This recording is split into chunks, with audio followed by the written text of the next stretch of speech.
Nós temos uma outra questão muito tradicional, que é aquele modelo de questão de maximização de área, que já foi muito tradicional nos nossos vestibulares, e agora o Enem colocou de uma forma muito bonita a questão. Então vamos lá, é a questão 158 da prova rosa. Viveiros e lagostas são construídos por cooperativas locais de pescadores em formato de prismas reto-retangulares, fixados ao solo e com telas flexíveis de mesma altura, capazes de suportar a corrosão marinha. Para cada viveiro a ser construído, a cooperativa utiliza integralmente 100 metros lineares dessa tela, que é usada apenas nas laterais. Quais devem ser os valores de x e de y em metros para que a área da base do viveiro seja máxima? Bom, em termos de Enem, aqui nós temos o nível da água do mar e a tela foi colocada apenas na lateral. Aqui está o nível da água, ela vai até o fundo, toca lá em cima, e ele tem 100 metros lineares para revestir por fora. Em termos de prova de Enem, esse tipo de questão, sinceramente, eu acho que os nossos alunos acabaram testando as alternativas porque iam ganhar muito tempo. Observem, eu tinha x aqui, tinha y aqui, isso aqui era x também, porque ele avisava do enunciado que era um prisma reto-retangular, ou seja, a base era um retângulo, um prisma reto, perfeitamente em pé, e a base era um retângulo.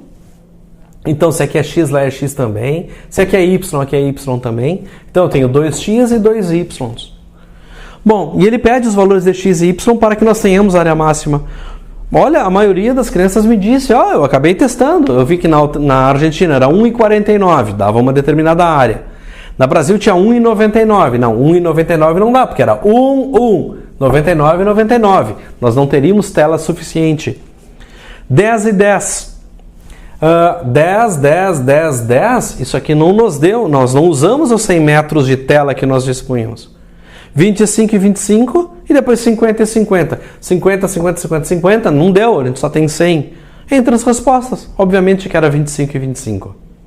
Claro, mas não é para isso que eu estou aqui para revisar com vocês. Eu quero realmente fazer a questão, eu quero fazer toda uma interpretação, até porque inviabilizar o teste de alternativa é uma coisa muito fácil.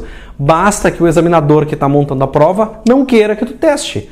Ele pode perguntar qualquer outra coisa, pode colocar o preço do metro quadrado e aí te perguntar alguma coisa no estilo, tá? Então, não daria para confiar, tá? Nessa questão do Enem, tu podia marcar a resposta assim, mas e como é que a gente faz? Como é que a gente constrói? Bueno, então vamos lá. Onde vai ser utilizada essa tela? Eu vou utilizar neste retângulo, naquele outro e naquele outro. Muito bem. Todas elas têm a mesma altura. E aí ele está nos perguntando qual deve ser os valores de x e y para que a área da base do viveiro seja máxima. Tá, em relação a esta base que nós temos aqui. Ela é um retângulo, onde aqui é x, lá é x, aqui é y, lá é y também.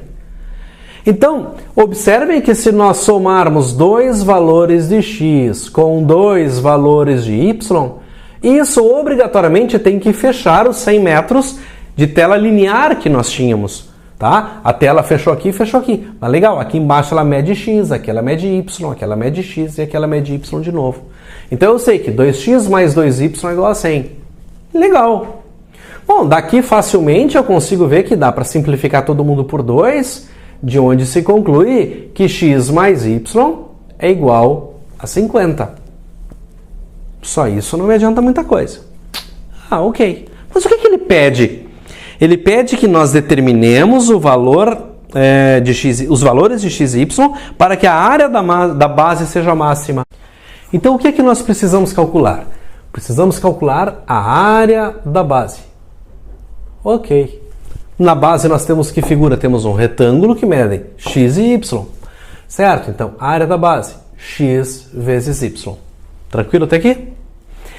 Entretanto, se vocês olharem ali, existe uma relação entre essas duas variáveis. Nós sabemos que x mais y é igual a 50.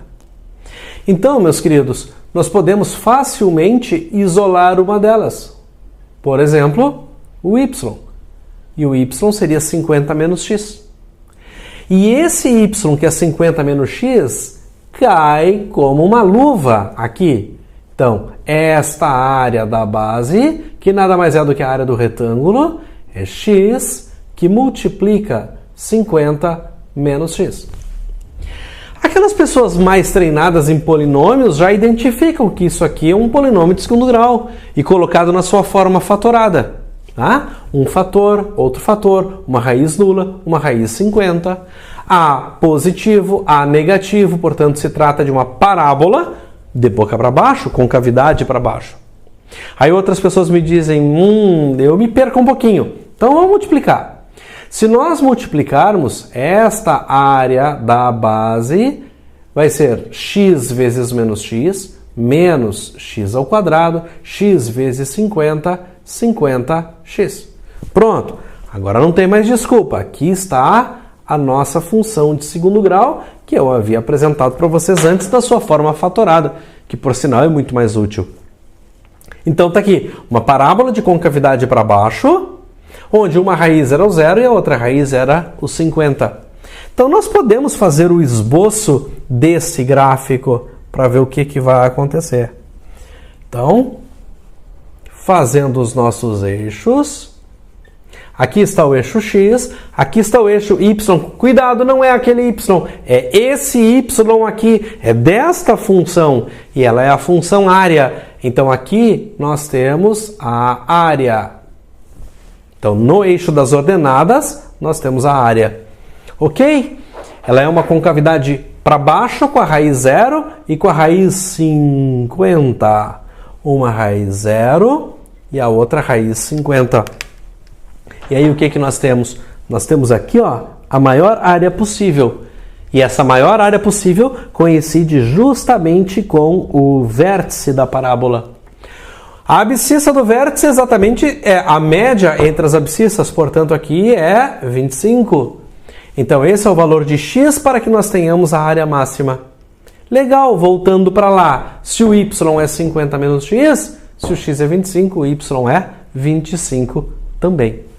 Certo? Então aqui nós temos um belo exemplo de maximização de área, uma questão bem tradicional. Certo? Eu sou Paulo Fialho, professor de matemática do Centro de Estudos por Disciplina.